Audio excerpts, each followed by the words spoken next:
Kembali di iNews Sore, pemirsa kami masih terhubung bersama Ray Rangkuti, Direktur Eksekutif Lingkar Madani. Bang Ray masih bersama Ya, kami? Baik, ya, Bang Ray melanjutkan tadi sebelum jeda berdasarkan hasil hitung cepat di Pilkada Depok ini justru Muhammad Idris dan Imam Budi Hartono yang didukung hanya oleh dua partai politik yang unggul saat ini. Perbandingan yang cukup jauh antara dua melawan 8 partai politik. Bagaimana Anda melihat hal ini, Bang Ray? di pilkada itu memang yang menjadi tolak ukur itu bukan partai ya, tapi lebih pada aspek kandidat gitu.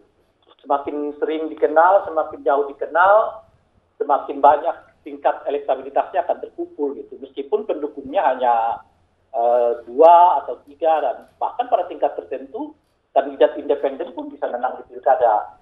Ya, karena kalau didukung oleh masyarakat dan tingkat keterkenalannya juga cukup bagus gitu. Makanya tidak begitu banyak orang yang nggak terlalu peduli mengumpulkan begitu banyak partai dalam satu kubu gitu ya, selama kandidatnya sendiri punya daya jual yang cukup kuat gitu. Itu yang pertama. Tentu situasi ini juga umumnya dibantu oleh pengalaman publik terhadap katakanlah kalau dalam ini petahana. Jadi kalau petahana memang kurang meyakinkan, petahana dianggap tidak mampu menyelesaikan banyak persoalan yang terjadi di daerah mereka masing-masing, ya dia punya potensi memang untuk dijadikan gitu. Jadi tradisi ya petahana kalah di dalam pilkada ini sebetulnya bukan barang baru, bahkan seperti yang saya sebutkan tadi di pilkada 2018 relatif terjadi sirkulasi yang begitu begitu mengejutkan di mana banyak petahana dikalahkan dan calon-calon yang berhubungan dengan dinasti juga dikalahkan gitu. Nah, pada hukum tertentu, hukum pemilunya jalan ini, yaitu orang yang baik memang atau setidaknya yang lebih baik dianggap oleh masyarakat dipilih, sementara mereka yang dianggap gagal mengemban misi selama 5 tahun sebelumnya, kemudian dihukum melalui pilkada dengan tidak dipilih lagi. Gitu. Nah, tentu saya tidak tahu di Depok ya, tapi kalau kejutan-kejutan yang seperti ini sebetulnya sudah agak lazim di dalam praktek pilkada kita di seluruh Indonesia gitu.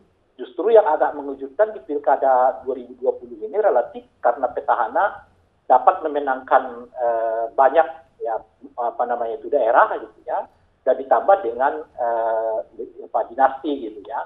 Padahal isu soal dinasti politik ini sebetulnya sudah cukup kencang disuarakan oleh sebagian masyarakat kita agar supaya lebih disikapi lebih hati-hati gitu. Tapi Baik. faktanya Bang pilkada Rey, jika kita lihat 2020 ini defek atau kekurangan dari Pilkada serentak 2020 ini adalah pendeknya waktu atau keterbatasan dalam sosialisasi pasangan calon. Sehingga masyarakat tanpa melihat rekam jejak, tanpa melihat seperti apa kerja dari petahana, ya sudah memilih yang sudah kenal saja, yaitu petahana. ya, Setujukah Anda dengan pernyataan itu? satu pendek ya, yang kedua situasinya COVID lagi gitu.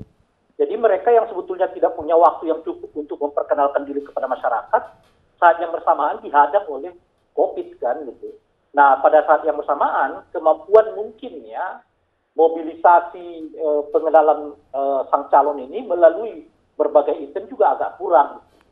Nah dengan apa ya pertemuan tiga hal inilah mengakibatkan relatif para penantang di pilkada 2020 ini tidak mendapatkan kemenangan yang apa ya signifikan gitu, kecuali ya peristiwa di Depok ini gitu. Baik, Bang Rey, kalau bicara mengenai pengenalan publik, paslon nomor urut 1 di Kota Depok ini kan juga merupakan petahana wakil wali kota. Apa kemudian faktor kemenangan dari Muhammad Idris ini? Pertama menurut saya lebih tadi seperti saya sebutkan tadi ya, lebih pada individu-individu. Jadi kalau kita lihat konteksnya seperti ini kan mungkin pada tingkat tertentu ada semacam kejengkelan masyarakat warga Depok terhadap wali kota yang memang beberapa momen sebelum ini cukup kontroversial bukan hanya di warga Depok tapi juga sampai namanya dikenal di seluruh Indonesia gitu ya oleh beberapa tindakan-tindakan yang dianggap memicu apa namanya dia ya kontroversi lah di masyarakat ini. Nah, pada saat yang bersamaan mungkin karena hitungan yang tepat, wakilnya mencoba menjaga jarak. Itu biasanya begitu. Jadi membiarkan petahana untuk menghadapi sendiri isu yang katakanlah yang negatif saat yang bersamaan ya, wakilnya mencoba membentuk imajinasi baru tentang calon yang diharapkan di masa yang akan datang. Gitu. Itu yang pertama. Yang menariknya dari Depok ini, karena yang salah ini bukan saja petahana, tetapi juga partai yang selama ini memang dikenal memiliki basis di lingkungan Depok gitu ya. Nah, sehingga dengan begitu ini semacam apa namanya ya, dua kesalahan gitu ya. Kesalahan pertama adalah petahana, yang kedua adalah kesalahan kedua adalah berkaitan dengan apa namanya itu ya, dominasi partai politik ya, dalam hal ini PKS di Depok selama ini. Baik, baik Bang Ray, tadi berdasarkan konversi pers dari Idris dan Imam Budi Hartono, sudah ada 40% suara yang masuk di quick count dan menyatakan bahwa mereka adalah pemenang sementara versi quick count. Kalau Anda melihat kepercayaan dirinya seperti apa? Karena sudah 15 tahun partai pengusung mereka mendominasi wilayah Depok, atau karena cara kampanye instan yang sempat dilakukan oleh Pak Idris ini? Ya, saya kira lebih kalau instan tidak ya, karena kan keduanya sebetulnya kan relatif mulai dikenal oleh masyarakat gitu. Nah, oleh karena itu lebih pada menurut saya aspek pengenalan publik terhadap mereka selama ini gitu. Apalagi di Depok kan masyarakatnya memang masyarakat yang relatif mengakses informasi cukup baik ya. Yang kedua, mereka juga relatif mengenal sehingga dengan begitu cukup mengenal apa saja yang dilakukan oleh kedua pasangan ini sebelumnya gitu. Nah, kalau berkaca dari itu sebetulnya ini perpaduan antara popularitas plus juga dengan track record dari setiap kandidat gitu. Nah, pada ujungnya kemudian ya dibantu oleh apa namanya itu ya, oleh kejelian masyarakat. Artinya masyarakat sendiri mempunyai informasi yang cukup kepada kedua kandidat, sehingga dengan begitu terjadilah apa yang kita lihat pada pilkada 2020 ini. Jadi ini tidak bisa disebut instan menurut saya, karena keduanya memang sudah relatif bekerja melalui caranya masing-masing sejak sebelumnya gitu. Baik, baik. Terima kasih Bang Ray Rangkuti, Direktur Eksekutif Lingkar Madani, telah bergabung bersama kami di iNews Sore. Pemirsa, di Medan, Sumatera Utara, hasil hitung cepat Pilkada serentak 2020 pada pukul 14:03 pasangan Bobi Nasution Aulia Rahman unggul sementara versi hitung cepat. Pasangan Bobi Aulia unggul sementara 59,94%. Hitung cepat versi Voxpol, pasangan Bobi Aulia unggul 59,94%. Sementara pasangan Ahyar Salman meraih 50,05%. Suara yang masuk 12,14%. Sementara hitung cepat versi Poltreking, pasangan Bobi Aulia unggul 55,17%, sementara pasangan Ahyar Salman 44,83%.